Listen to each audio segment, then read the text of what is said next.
Je m'intéresse beaucoup à la manière d'écrire une histoire, et du coup le documentaire que je suis allée voir, fin de série, était très intéressant.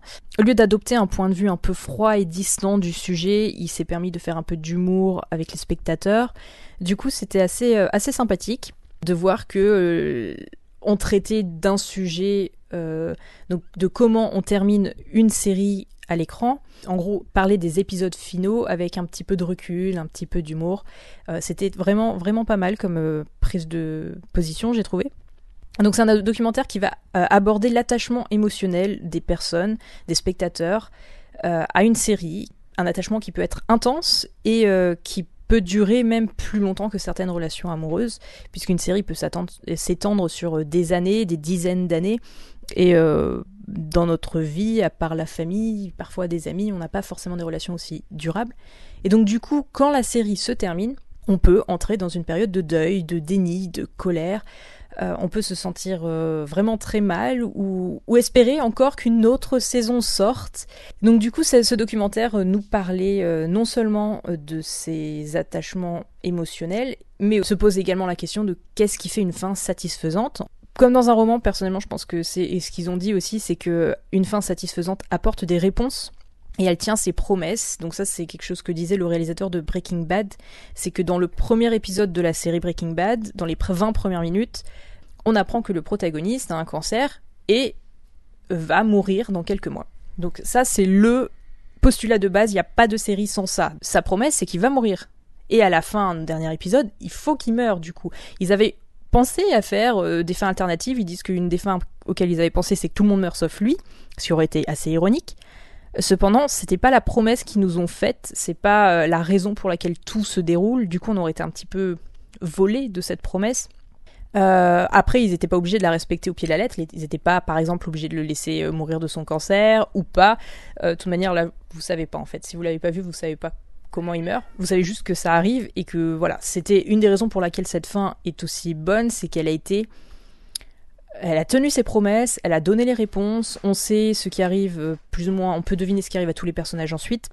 Ils ont mentionné une autre série, Les Sopranos, que je n'ai pas vue, qui a une fin à la fois ouverte et fermée, parce que fermée, on sait ce qui doit se passer, logiquement, on sait ce qui doit arriver juste après la fin de la série, et en même temps ouverte, parce qu'ils veulent pas nous le montrer. Du coup, dans l'esprit des spectateurs, c'est pas aussi final. Je crois que c'est le réalisateur de Breaking Bad qui disait que les séries, c'était plus comme une rupture ou un départ d'une personne ou d'une relation qu'on aime, plus qu'une mort.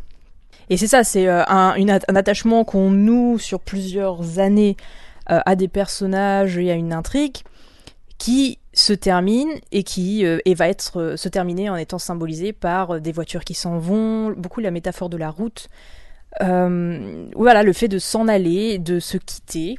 Cela dit, ils ont aussi parlé du fait qu'en ce moment on est un phénomène de séries zombies, le terme m'a beaucoup fait rire, des séries qui reviennent après plusieurs années, comme X-Files, Gilmore Girls ou Twin Peaks, qui vont revenir beaucoup pour des questions commerciales, le fait que ça va rapporter de l'argent, de tabler sur la nostalgie des gens. Et une des personnes interviewées nous fait remarquer que est-ce que c'est une bonne idée de se remettre en couple avec son ex ? Est-ce que c'est une bonne idée de regarder une série 10 ans, 20 ans après par nostalgie ? J'ai bien aimé l'approche assez affectueuse qu'a le documentaire par rapport aux spectateurs et aux fans. On trouve souvent une certaine condescendance dans les médias par rapport aux personnes qui sont très investies dans une série. Beaucoup de personnes se disent « mais pourquoi vous vous mettez dans des états pareils pour quelque chose de fictif ?» Mais c'est parce que ces personnes ont visiblement pas compris que, oui, l'objet de cette affection est fictive. Oui, l'intrigue et les personnages n'existent pas, à part dans notre esprit et ceux des créateurs. Mais par contre, les émotions et les sentiments qui en découlent, et tout le fait qu'on ait construit des choses grâce à ces séries, qu'on se soit construit soi-même, que ça nous a donné le courage de faire certaines choses, l'impact de ces fictions est bien réel dans notre monde et dans notre vie. Et donc du coup, bien sûr qu'on se met dans des états pareils, parce que c'est quelque chose qui nous a suivis pendant longtemps, qui nous a aidés à grandir, à comprendre, à nous transformer, à nous améliorer en tant qu'être humain.